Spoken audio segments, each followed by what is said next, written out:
Everything is subject to change. Welcome to Father Figures. My name is Justin, and today on the pod, there's a bit of a change. Brother Heath is not with me. He's off traveling the world, making sure the world runs well. As you know, he's way more organized than me, except he too knows that everything is subject to change. And we talk about it all the time on the pod.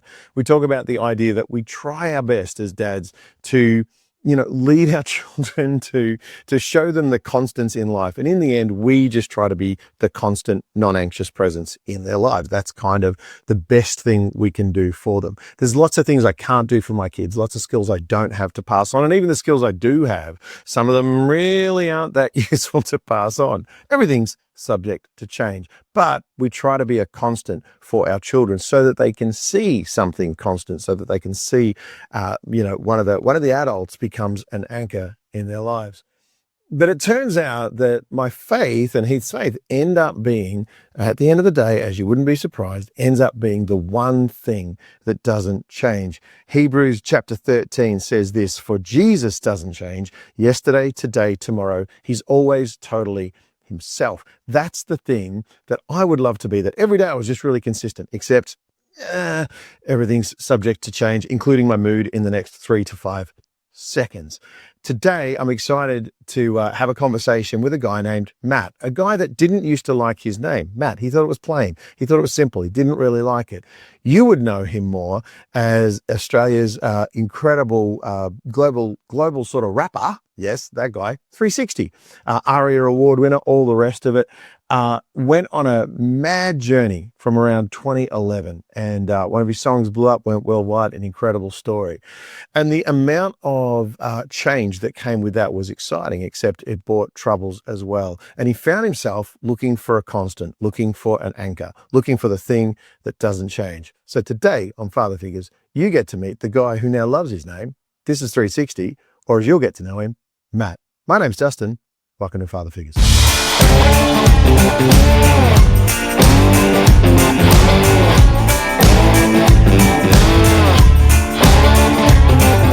you Matt or are you 360? Matt. When are you 360 in that sense? All my mates call me Six, so you can call me Six if you want. But man, I feel like just going by Matt. I never really liked my name before. Yeah. I thought it was just a basic name, and now that I've become a Christian, I'm like, yeah, I'm owning it. I love Matthew. You're happy with Matthew? Yeah, one of the disciples. That's all good. So where did 60 come from? I started rapping when I was 14, and my first name was Casper. Yeah. Then my second name was a name called Many Styles, and then I was on a rap battle forum, which would be like, when people rap battle, but it would just be on words on a website. Okay. So you write down text-based rap battling. Text. That's wild. Yeah. So and this is not live streaming before anything. This is way back. Kids don't understand these days, do they? Yeah. No. We used to rap battle. This was not 8 Mile. This was 1999. Dial up. Yeah, fully. It was. So you've got time to write your lines, and then you upload them, or you're trying to upload them in some sort of real time? So it's like they put you against someone, and then you go one round, and then they'll say who's first. Yeah. And then you either reply to them and you keep changing it around for 3 rounds. So I was doing that when I was 14. How many verses are you having to write? Is that one Just verse 3. at a time? Yeah, 3 one verses. verse at a time, yeah. Right, so a rap battle is 3 verses? Yes. And what, the other guys are voting on a forum? Yeah, pretty much. So it'd be just like whoever gets the most votes after it. But I was very young. Yeah. I was very naive and very... I'm still very young and naive. So I was like taking lyrics from famous rappers and saying they were mine. So I got caught out and I got banned. Yeah. They banned my name, and my friend had an account and it was 360, Gotcha. but it was spelt all differently like a rapper would spell it. Yeah. And then I just started using that, and then got to a point where I was 15, I think, and 16 when I started actually going in rap battles. So I was just like, I'll just call myself 360. And then that just stuck with me.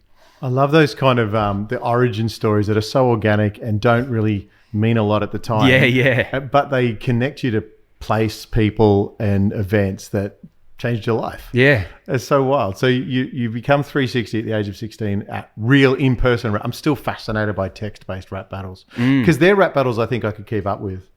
especially with ChatGPT as an open window. Yeah. You can get them to break it down. So do you remember any of the text ones? The text ones, did they become songs later on? Because sometimes they're the seeds of bigger thoughts, but no, not so much. Nah, I can't even remember any of them, to be honest. As a form of expression, what was it about writing down rap lyrics? Were you getting your heart out? Was that what was happening? Did you know that's what was happening? No, I just thought it was cool. Like the culture. Yeah, I love the culture of it. I was obsessed with hip hop, and I was just like, I want to do that. Yeah. But I just sucked at doing it. Sure. From when you first start anything. Everyone's got to suck to start. You have to. Yeah. Anything you do, you have to suck when you start out. And I was horrible, but it was pretty cute though. Like me and my mates would do it at lunchtime, and we'd all write raps, and then we'd rap them, and they kind of just did it for fun. But then I was obsessed with it. Like I was living and breathing it. What you're in a suburb of Melbourne? Where are you in? Croydon. So public high school? No, Luther College was a private school. Okay. It was actually really, really nice. I had a great time there, but I was like, because I was in the rap world, I was like, this isn't a cool background to have. So I was like, you got to find the Bronx for you. Yeah. I started putting on this persona of being like a thug, and straight out of Croydon doesn't have quite the weight to it, does it? As straight out of Compton, but nah. So you're there. Who are you listening to? When I was skateboarding, and we would take our older mates' CDs, like my mate's brother, and they'd be Wu-Tang, it'd be like Big L, stuff like that, and then Eminem as well. Because Eminem was that was sort of when he'd blown up already by that stage, hadn't he? Around 2000. Around 2000. He was starting to kick off, but it was the time of Napster and LimeWire and all that. Yeah. So I was just like downloading everything, and I was going to Sanity and like buying all the raps. I didn't even know who they were. It was like Master P. It was like Snoop Dogg and all these artists. I was just buying whatever looked like a rap CD. I would just buy it. Anytime I had money, so it wasn't that regular. Yeah, wasn't that regularly. But again, for those playing along at home, Sanity was a thing called a record store, kids. We used to have those. Yeah, I remember going. Yeah, right. But I remember going in, and the lineup of headphones, and you could go up and listen to different albums. And yeah. That was actually really cool. And again, community spaces and music. We'll talk about that another time. But what's happening in your family at this point? What's your family look like? The family you grew up with? So my family come from a beautiful family. My mum and my dad have just been amazing from the jump. And I've got my brother who's 2 years older than me as well. Me and my dad were super tight when I was young, as I wanted to be a basketballer. Okay. So he kind of made it his mission to turn me into a professional basketballer. So we were just like joined at the hip from a very young age. I was just training every single day from the age of 5. So I was just grinding. And I think when I was probably in my teenage years, I was still just obsessed with basketball. I thought that was what I was going to do for my career. And he was like taking me there was like 6:30 training before school, go home and then get ready and then quickly go to school. Yeah. But basketball was all I cared about. But then rap came along and became the new thing that I cared about at the same time. But I never thought of it as something to do as a career. But then, started doing it at like 15, going in these rap battle competitions and writing songs and getting my name out there. There was a website, I think it was called mp3.com or something like that. Right, yeah. I started putting out these raps that I was recording at home, and they started getting around the Melbourne scene a bit. And I started working with a lot of artists in the Melbourne scene. And my dad was a very protective father.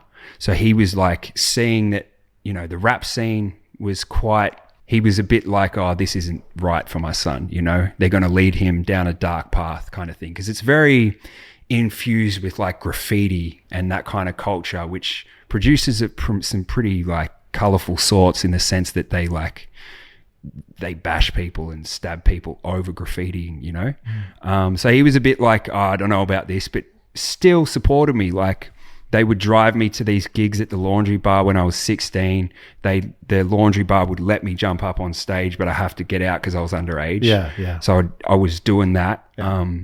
And my name got out there in the the Melbourne scene, and I got signed to a record label when I was like 16, and just started, just was into it. But I was portraying myself as this, I guess, kind of street character. Like I was portraying it like I didn't come from a great family, that I was come from a lower class instead of the middle class. Yeah. And it was just not who I was. But I thought that I had to do that in order to fit in the rap world, which I learned later on that, you can just be yourself. You don't have to do anything. It's actually the more you own where you come from, even if it is quite unique, it'll probably end up working for you in the long run. Yeah, I think the conversation around identity is a powerful one for just men in general, but certainly the father-son relationship, where it sounds like, everything you do at 100%.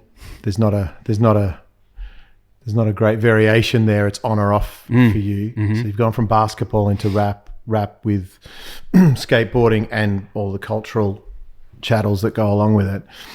And it sounds like your dad kind of knew you better than you did.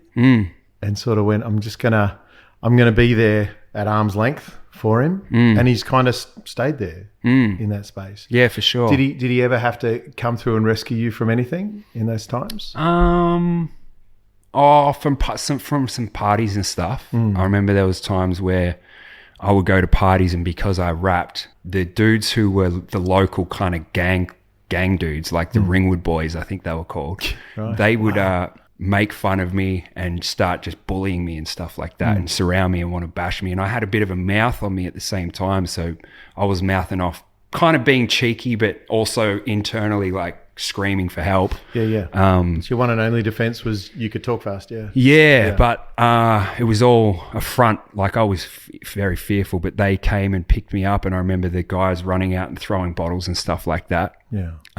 But nothing too crazy. I was going to say, I think as far as too crazy goes, that's a fairly big deal for a dad to know. I don't know. There's a thing in a father that goes, I'll put my safety second to my kids' safety. And I think, knowing that you're, trying to, again, it's that image of you're trying to be the big man, but internally you're the little kid freaking out. And your dad sees that and goes, I'll go in and grab my boy because I love him. What role does dad play in your life now? Dad, so my mum and my dad and my brother all live with me at my joint, so we're very, very close. Like, wow. When I became a teenager, I became consumed, like all I cared about was what people thought of me and fitting in. So it was like I was trying to fit in with the crowd. I thought I should start drinking and stuff like that. And then I was still living in the house. So I wasn't rebelling too much. But then when I was 18, I feel like my father was very involved in my life. So I feel like a lot of the decisions for where my life was going was made by him. So when I was 18, I got to the point where I was like, I can make my decisions myself now, and just said, I'm going to do everything, even the things that my dad was against, which was drinking, drugs, all that. I was like, I'll just try everything. I really drifted away, not in the sense that like I wasn't seeing them, but I was like living apart from them, living out in the world. Then music took off and all that kind of thing. So as I reckon my life from about 21 to 35 was just this blur of living a very hedonistic, pleasure-focused lifestyle, sex, drugs, and rock and roll lifestyle. And then when I woke up from that and kind of was like, I need to sort my life out, like who am I, and figure myself out. Mum and dad were there the whole time, and it's been this really beautiful journey of reconnecting with them. When they moved into my house, probably about 10 years ago. I moved in there probably 11 years ago. I had this overdose while I was on tour, and they moved in with me. And then it's been this process of reconnecting with them. So like now, like mum and dad will go for a walk every morning if I haven't got something on.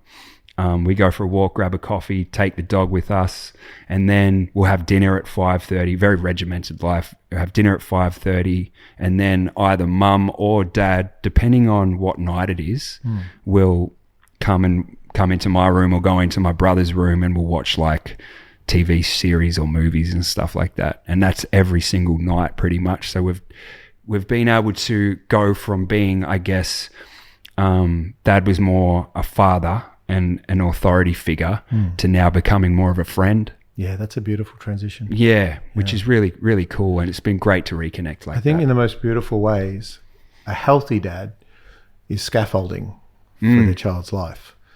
So I love that. the idea that, it sounds like you've tried to push the fence down that he built around you, which is pretty normal. Every teenager does that. These things that were safety nets become barriers to us, and we reinterpret love as control and all that sort of stuff. And again, I'm talking from, I know that's not everyone's experience, but in a healthy space, a parent is trying to create loving boundaries, loving fences, and a kid is supposed to kick them down and try to figure out what's outside the fence, because they've got to learn it themselves. And at some point it's going to be your role to mentor a young man and maybe even have your own kids, young man or woman, I should say. And so you've basically gone on a journey of repositioning the fences and allowing them to be there, because this is your call, this is your house, this is your choice. And you've said, hey family, I actually want this around me. Regimented life is a curious one for me, because again, it sounds like when you get a rhythm, you go 100% at it. How are you being creative with such a regimented life now? Yeah, great question, man. So for this album that we're putting out at the moment, for the last probably since 2020, since I got out of rehab, I've just been it was pretty difficult during lockdown. But when I started becoming more healthy, I guess, and getting my life together, it was like I'd wake up in the morning, I'd go straight to the gym, I'd come home and then just spend all day writing and recording songs, and then have dinner with mum and dad and watch TV with them. And that was just pretty much, that's been it probably for the last 5 years, maybe even probably 7 years. 5 to 7 years of writing every day. How many songs do you think you've written? Oh, there'd be there's so much, man. You should see my notes thing. You got the journals and the books did you know the app? The Notes app. Yeah. The file size of text is very small, but because I've just written so much, it's massive, man. Are you a two-thumb typer? Are you a swiper finger guy, or are you a voice-to-text guy? I think a thumb and a finger. But yeah, nice. People say it's creepy. When I'm writing raps, I'm on a MacBook, so I'm just typing it on a computer. You a touch typer? Yes. Yeah, same. Yeah. No, I actually ask my kids now, because my kids are 19 through 8, and they've grown up in a weird generation where they weren't taught to type because typing wasn't a thing. They weren't necessarily taught great handwriting because they were going to be the kids raised on tech. And now it's like they can't do either. And so they watch me touch type. They're like, Dad, how do you do that? I'm like, we were taught this in high school. I was taught how to do this, and it's one of the greatest gifts. So now, but yeah, voice to text is the other thing I do. But I assume your iPhone's full of voice notes as well. Yep. Yeah. Yep. So just for the context, again, I'm hearing that obsessive, driven, zealous guy at every juncture. So you didn't just party, you partied really hard. Oh, yeah. And you've almost destroyed your life through it. You said you overdosed there. Can you look back on that with kindness to who that guy was? Now I can. It took a while. It actually took finding Jesus to do that. Yeah. Let's go there. Tell me that. I was because when I started partying, it wasn't trying to escape anything. It was like, let's just make a fun time even better. So it was like, that's the lie, isn't it? That a lot of people think that viewing someone who's into the party lifestyle obviously has demons they're trying to escape. That's not your story. No. Yeah. Not at all. It was just make a fun time better. I had no trauma that I was trying to escape from. At that time, I was loving life, Yeah. Well, you were winning on every level. Your career was taking off. So even before the music took off, I was just on Centrelink, so I would do it on the weekends because I couldn't afford to do any other partying. So then I was on Centrelink. Centrelink was pretty much funding the album, and then my album took off, and it was like, okay, suddenly I got all this money. It's like, why stop? Let's just make this a continuous party. Let's just keep going, live. Yeah. And I remember when I was growing up, when I probably about from between 15 and 20, I read all these books like Scar Tissue by Anthony Kiedis and the Motley Crue biographies and stuff like that. And they were full-blown heroin addicts. They were sex addicts. They were just living that sex, drugs, and rock and roll lifestyle. And I romanticized that heavily when I was a kid. I was like, I want to live that life. Like even I was down to do heroin because of that. I was like, I thought that'll be cool as long as I'm a rock star while I do it. I didn't even consider that it would be life changing. Having not read those biographies myself, is there not an end to those chapters where they talk about the destructive nature of those habits? Yeah, their life was constantly falling apart, but they were flying like to everyone else. Like they were living these lives with all this money and all this fame. All you picked up on as a young mind was that correlates with that. You didn't pick up on the other side of the... Didn't even care. Right. It was like if I had money, if I had women, and if I had status, then being a rock star and internally struggling was romantic to me for some reason. Yeah. It was pretty twisted, man. Poet and pain sort of stuff. Yeah. And man, when I first had that overdose, went to a detox center for a month, and my only reason for going was because I woke up in a hospital.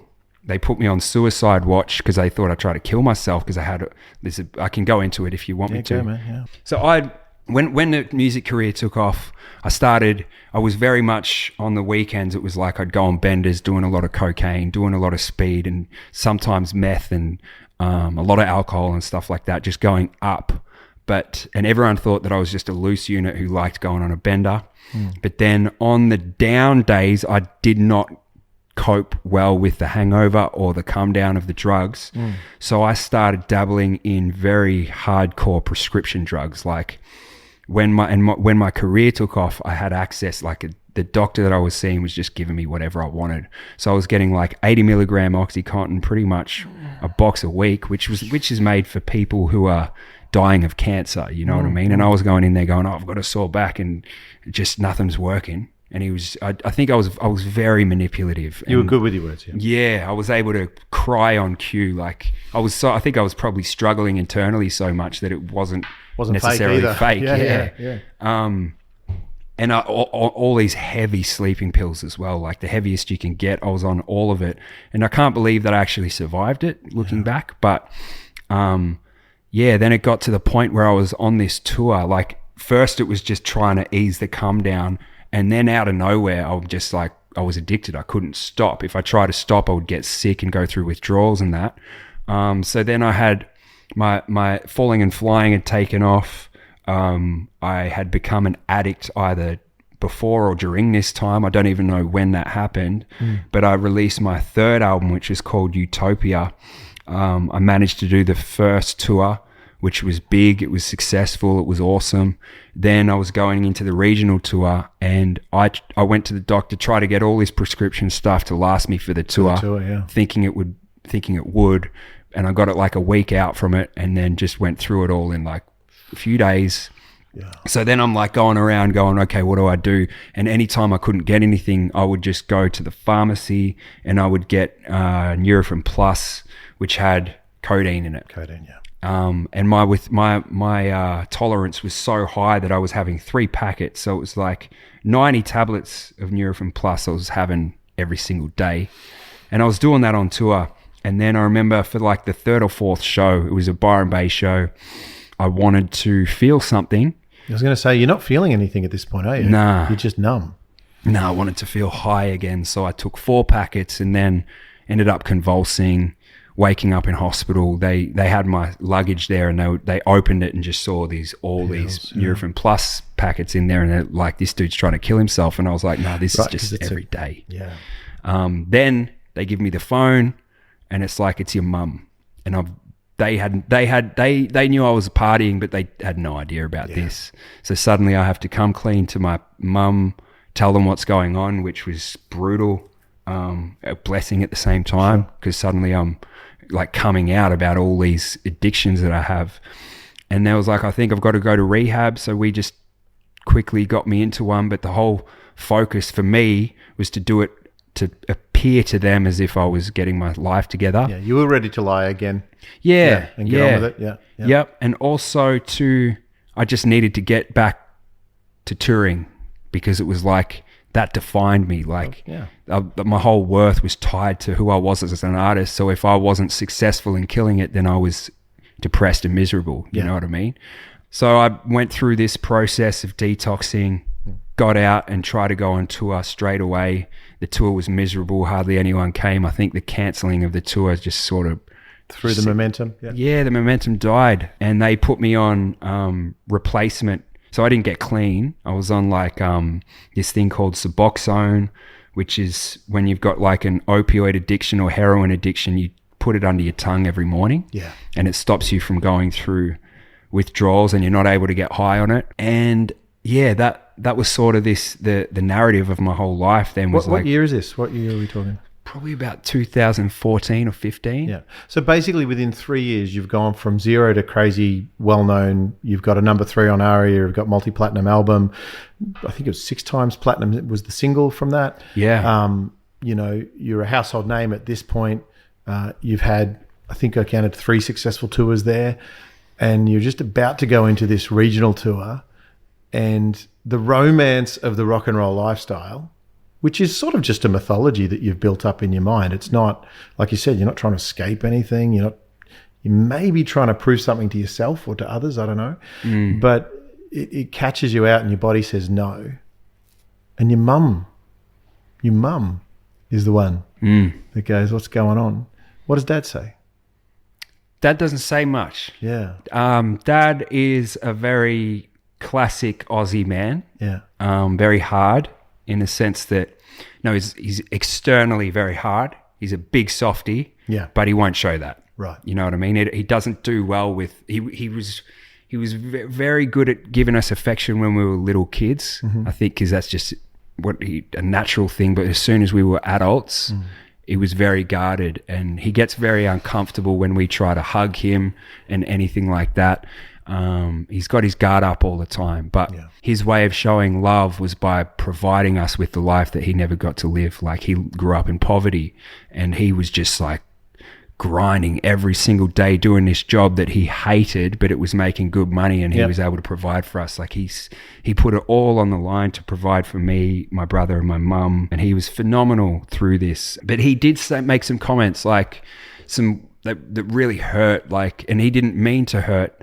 He was hurting himself. So it was like, he would say, I remember being in the detox center, and he was like, where did we go wrong? Yeah, is it my fault? Yeah.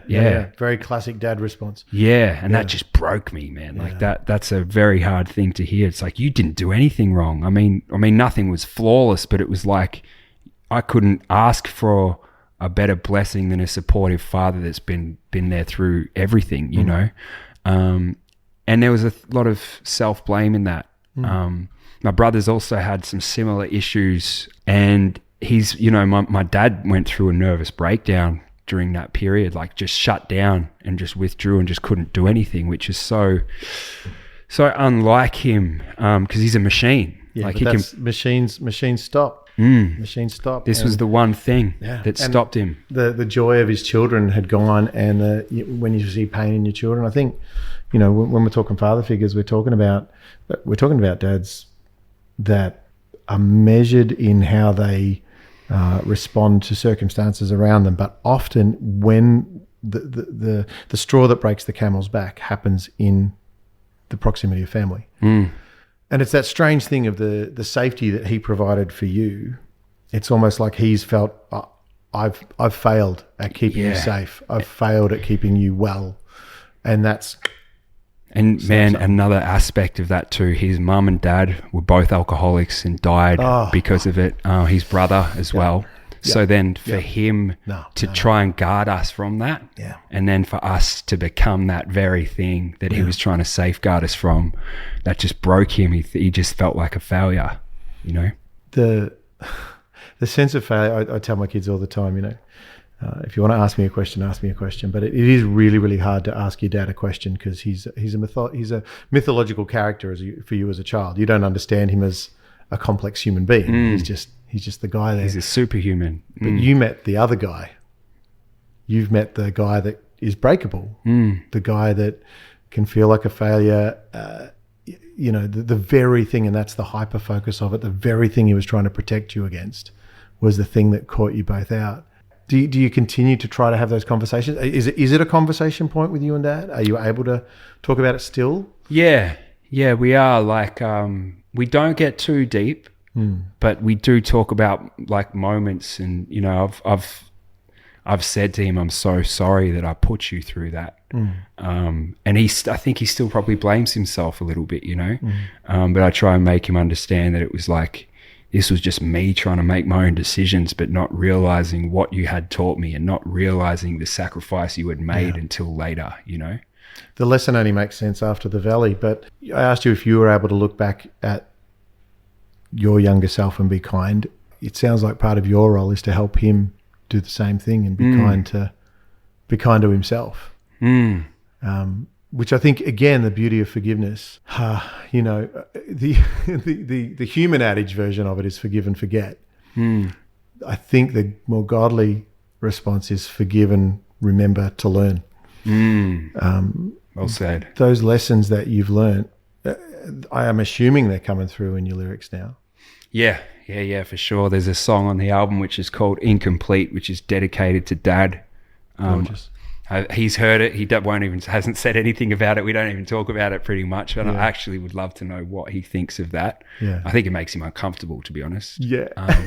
He does sound like a dude that's like, I'll be over here doing my bit. You can be the guy with the spotlight, but don't put it on me. Is that Dad? 100%. Yeah. 100%. And it's, man, it's interesting. Like my mum even went through a bit of a nervous breakdown from it as well during COVID. Like I remember getting out of rehab. I spent 4 months in there, 4.5 months in 2020. And I got out and Mum and Dad looked like they'd aged in 5 or 10 years in that time.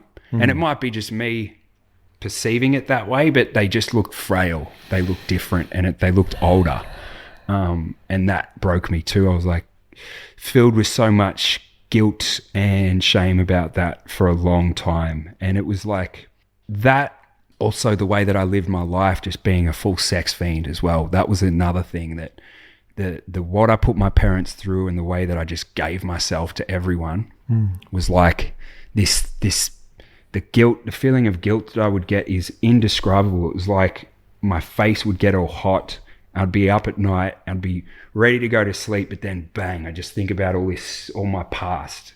And it would keep me up. Like I'd just be overthinking it all the time, never able to let it go. And then I just accepted it as part of my life that I just had to deal with and just live with it. And then started exploring faith. And I remember the first time I went to church, they spoke about there was a song that said, lay your addictions at my feet.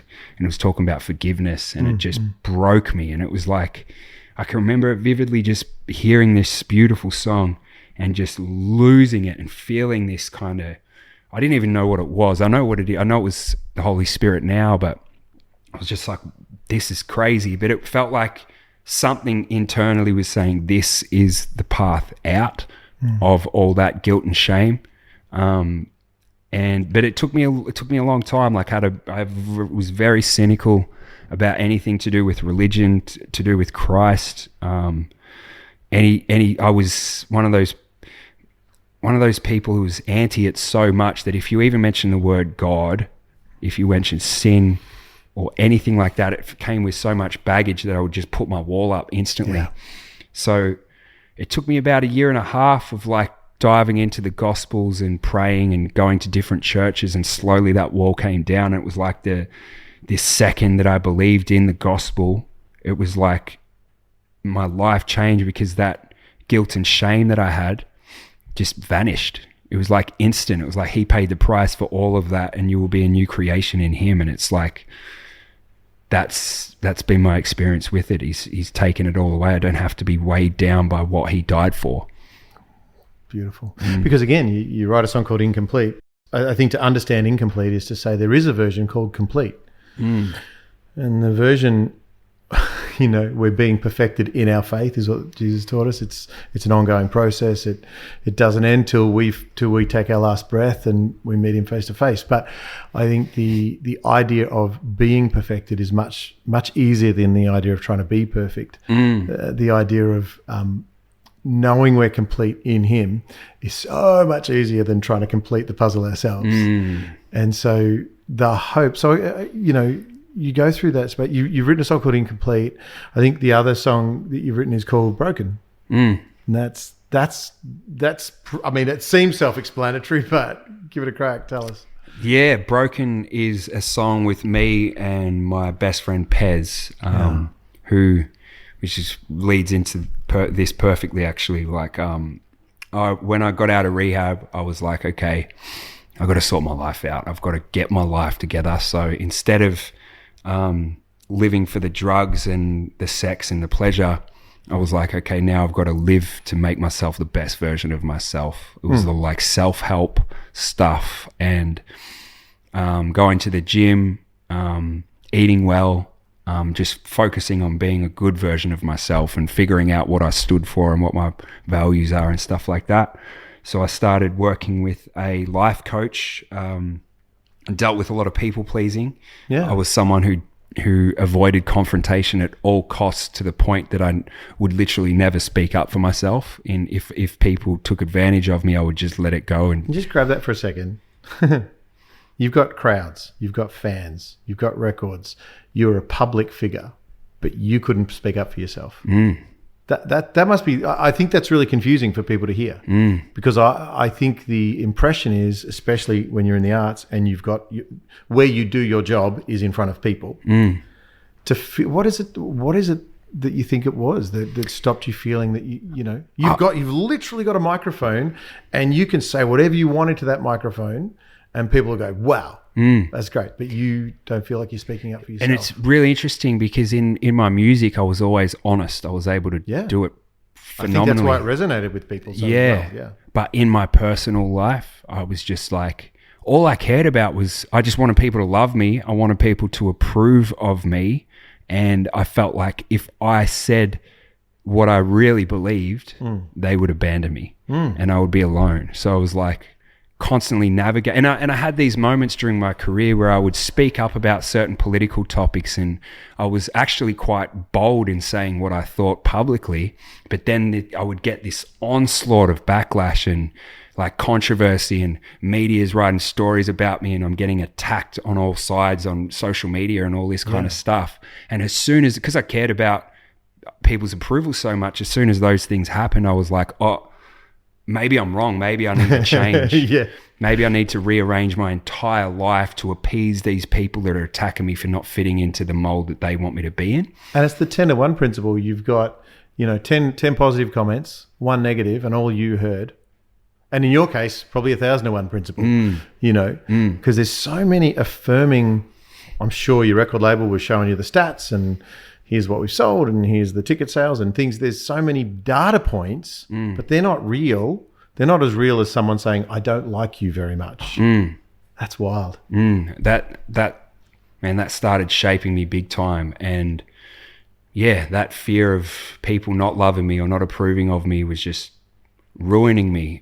So it got to the point where I was in rehab and I was like, I need to figure out who I am. Like, I don't know what I stand for anymore. I was going in interviews and podcast situations, navigating it like a full-blown politician, in the sense that I would be so diplomatic. And if there was I'd be so hyper aware, because I was so terminally online, I was so hyper aware of what certain things I could say and what I shouldn't say. So I was just coasting through, not being authentic, not being honest at all. And then, so rehab became, how do I find myself? How do I figure out my values? Trying to speak up for myself.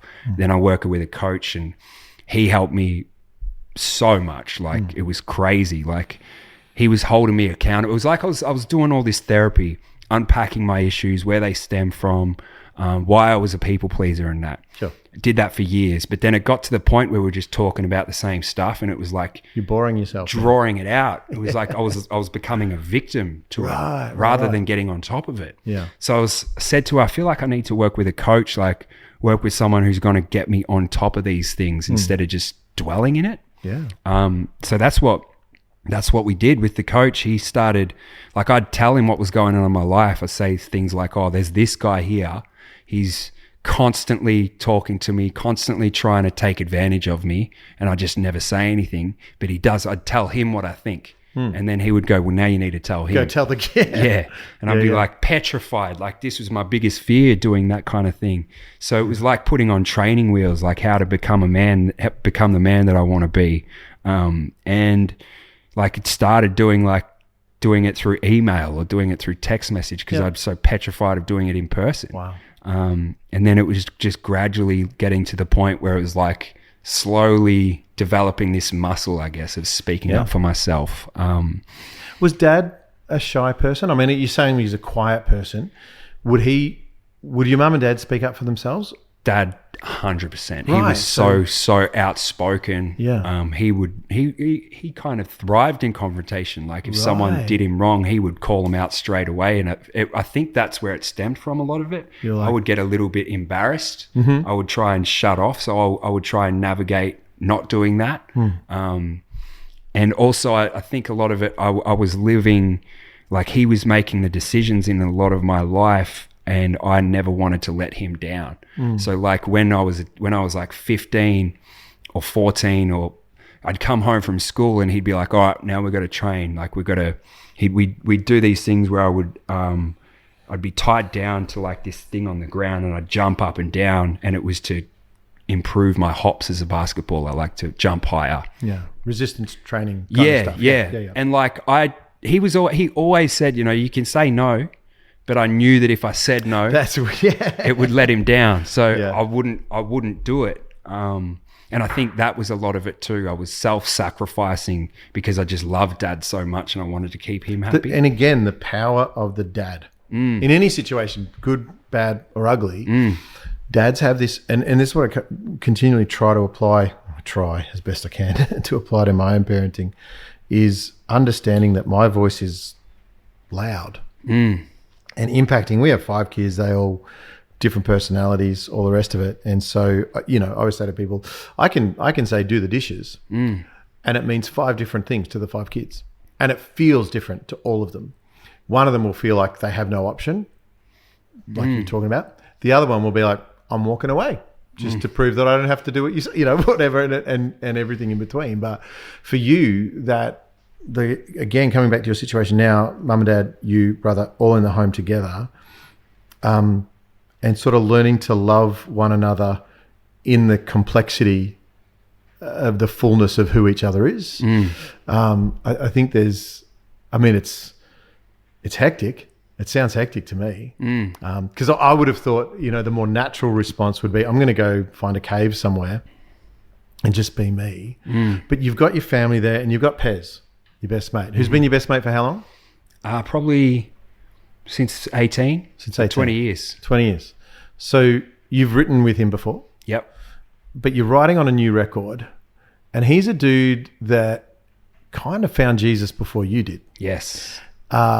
And my sense is that you might have teased him a bit for that. Yes. Yeah, man. Yeah, so this is when I was working with my coach, and he goes, man, have you prayed before? And I was like, yeah, I actually did when I was a child. I had this unshakable faith that God loved me and had my back through everything. And it was just like this knowing that he was with me.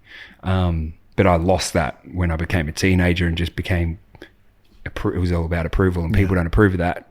And he was like, man, I encourage you to start praying again. Like, it's so important to develop a relationship with God and build on that. But I remember saying, I was like, dude, I'm so anti-religion. I don't want anything to do with it. And he was like, you don't have to, man. He's like, you can be whatever you want. Like, just think of the higher power that created everything.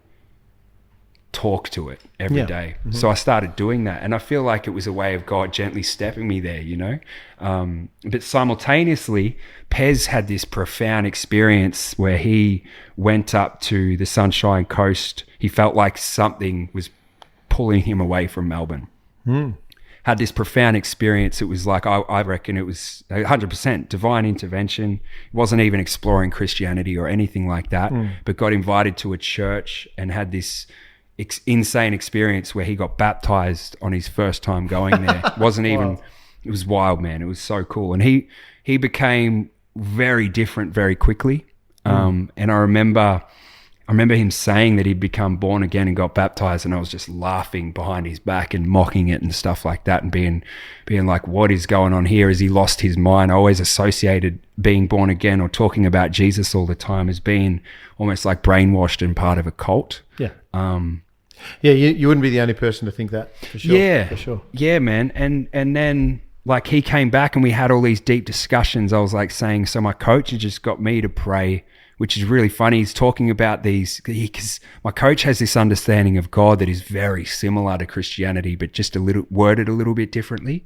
And we were having these deep convos about it. And I think when I saw how much it transformed him in such a short time and how bold he was being, like he was also a massive people pleaser. Yeah. And then suddenly he's just like sharing the gospel with all our friends, and people are like not knowing what to say, but he didn't care. That's an awkward conversation at parties. When you've been used to the other version of the person. Yeah. And I think that's why people have such a visceral response to it, because you're not the same dude, which can cut both ways, can't it? It's like, you're not the same dude. How? Or you're not the same dude. Please go away. Yeah. Very well said. And Pez was like, dude, everything you know about God, like everything sounds like it's on the money, right? You understand, but it goes so much deeper. Like if you explore the Gospels with an open mind, like don't go into it trying to prove it or not, just seek the truth. And I think because it was him, I trusted him so much. Yeah. It was like suddenly I became open to it. I was like, he's not stupid. Like he's one of the smartest dudes that I know, and he wouldn't fall for something that would be cultish or to be brainwashed or anything like that. So I was like, maybe there is something to this, and just put that all or nothing mindset into seeking Christ and getting to know God, I guess. And then, man, it was very quick. Once the wall started coming down, it was like, wow, it was just insane, really. Yeah. So your mate goes through this sort of existential moment of feeling pulled. That feeling that I think a lot of people that have gone through even a spiritual experience will describe. There's an otherness to the conversation you're having internally that says, I'm not supposed to be here, I'm supposed to be there. And I always describe that as, God moves us from places we can't stay to places we can't see. And there's something about this journey that says there's something, I can't put my finger on it, but Pez and he's got a family, right? Yes. Yeah. So was that when he had kids and stuff? And so he's packing up the whole family unit. Yeah. Based on a gut feeling. Yeah. So that, man, it's wild because he's had moments in the past where he's had these gut feelings that he's just felt are screaming at him to do it. And he's felt like every time he's obeyed him, his life has worked out, and it's always been for the best. So whenever he feels that inner pull, he just follows it. And to go up there, take his kids out of school was like a bold move. And then you reconnect, or you've stayed connected with him through this whole journey. You're watching this happen. You're watching, this is Pez 2.0. Something's different. Yeah. And do you remember it being a feeling of, were you angry at him? Were you stressed about it? Was it confronting for you? I remember being a bit shook up about how it was making my other mates feel. Yeah. I remember being like, oh, it's kind of, he was proclaiming Christ's name so much that it was making people uncomfortable. But I just remember being really happy for him. Like I was like, this is awesome, because it's like, it was changing him for the better. Yeah. Massively. Like it was like, he was saying so often, he was like, it's everything I've been looking for. Like we both sort of did a lot of new age spiritual stuff and thought we found answers along the way. Things like the law of attraction and manifesting and stuff, we thought that was it. It was all about belief in what you can do and what you can earn yourself and stuff like that. Then it was like the power of... and that sort of like the secret, and yeah. That comes around every 10 to 15 years. Somebody rewrites it, But it was like, man, reading The Power of Now and The New Earth by Eckhart Tolle was like... That changed my life. I remember reading that and being like, this should be the Bible. And now I look back on it and like, man, a lot of it is very similar. It's running a parallel line, isn't it? But you sort of dig down and it's like, where's the roots of that stuff? Yeah. It's like in The Power of Now, he's saying the root of suffering is the ego, or maybe that's in A New Earth, but he's saying the root of suffering is the ego, and the way out of that suffering is presence, to just be still. And it's like... Something about close, something about Psalm 46. Be still and know, right? It's there somewhere. It's kind of there. It's like the root of all suffering is sin, which often voices itself through the ego kind of thing. Right. And the answer out of it is presence, but with God. So it's very close, but just a little different. So Pez is going through this thing, and you're watching the change, and this is different to previous times where he's, like you said, he's described that inner voice screaming at him. This is, I'm not doing it by myself. I'm understanding that there's a God walking alongside me, pulling me into these spaces.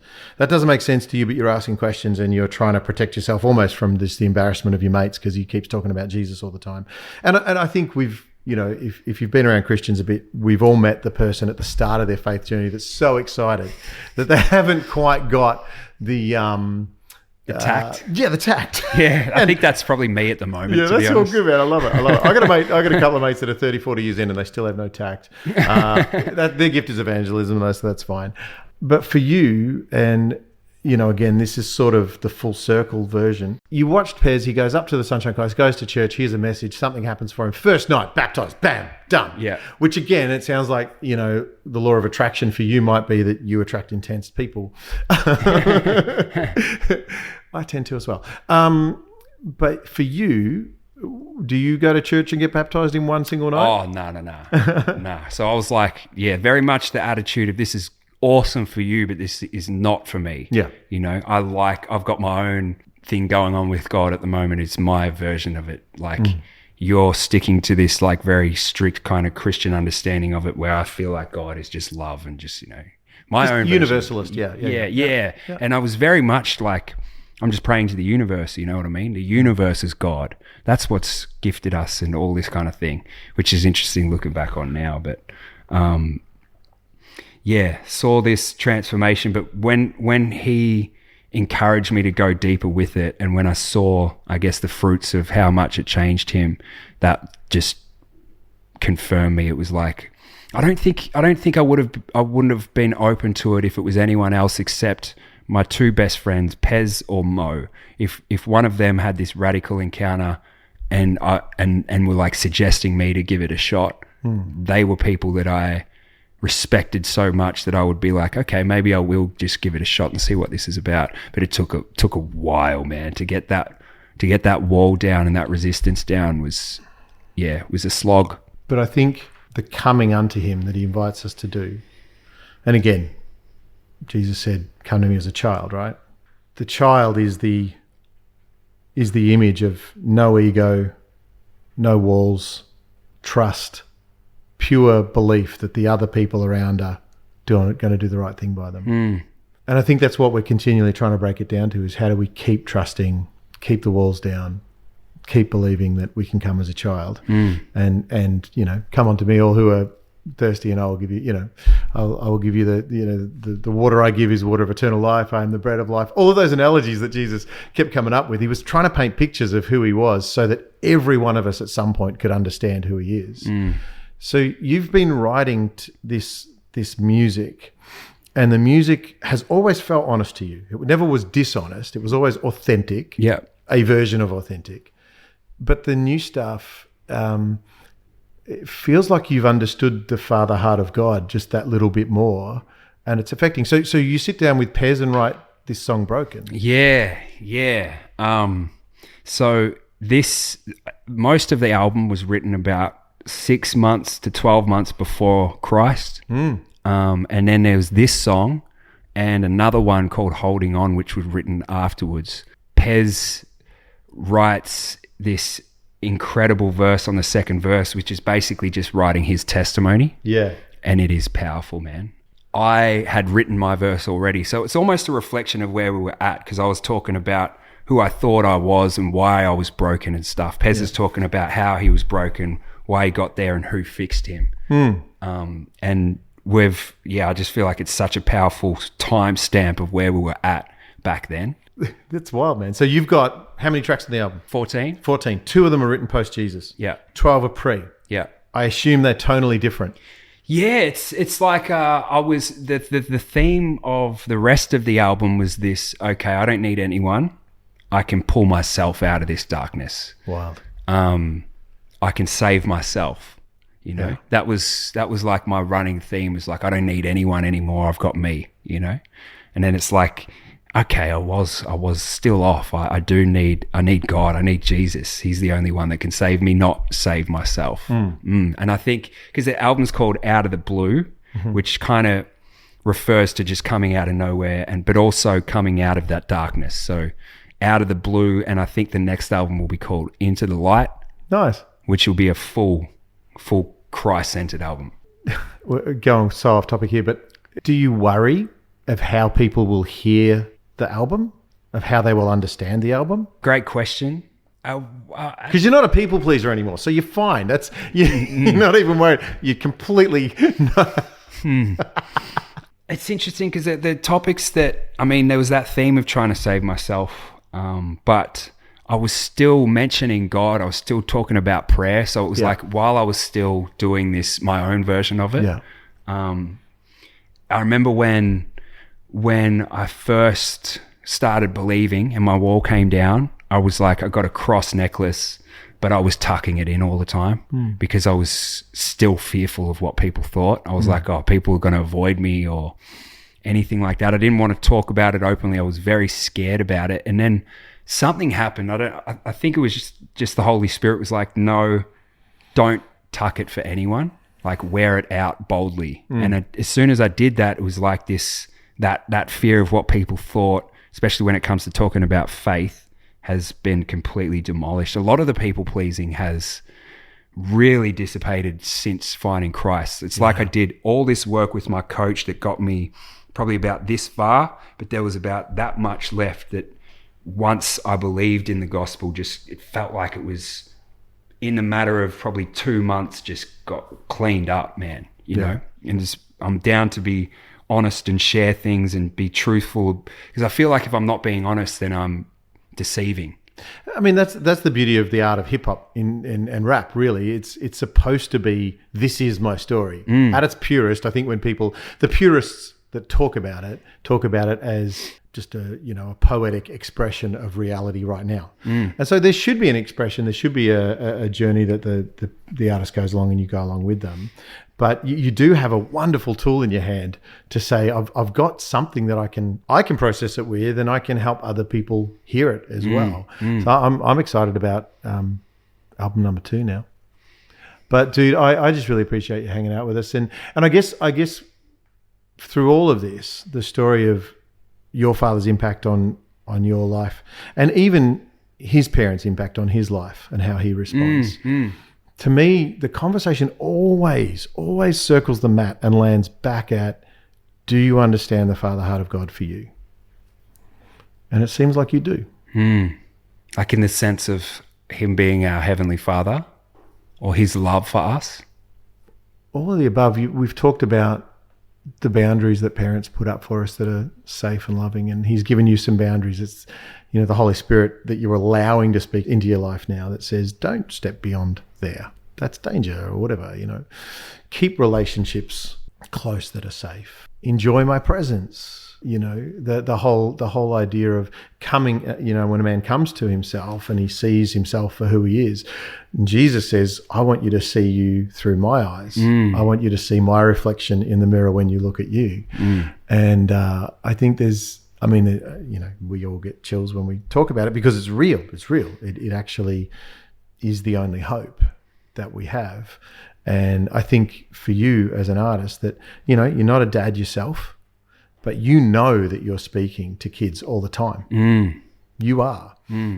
Artists often struggle to explain themselves, but if you can understand their art, you can understand them. Well said. And I think, when it comes to holding the Bible in our hands, I say to people, I'm trying to teach you about an unknowable, untouchable, eternal God. Except I can tell you that you can know him and you can touch him and you can understand. And there's no end of understanding the depths. You can mine the depths and still find more. And I always say, the scripture that it's open to at the moment is Matthew 5, the Beatitudes, the most famous sermon ever preached that takes about 30 seconds to read and a lifetime to understand. Because your understanding now is you can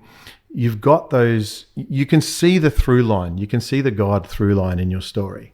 It says, I can see that, the school stuff. I went to chapel, didn't make any sense to me, whatever. But you can see some of the beauty in it now, where you can understand maybe what the words could have meant if they'd landed. The ears to hear and the eyes to see and the heart to understand. And so forgive me, I'm getting preachy. No, I love it. But man, look, dude, Matt, 360, thanks for being with us on Father Figures, and thanks for talking about your story. And like I said, you're talking to kids all the time, and I think this is going to talk to some dads today. Oh, that's great. Speak to some dads. Thank you so much. Very kind. Bless you, man. Thanks for being part of it. Thank you, man.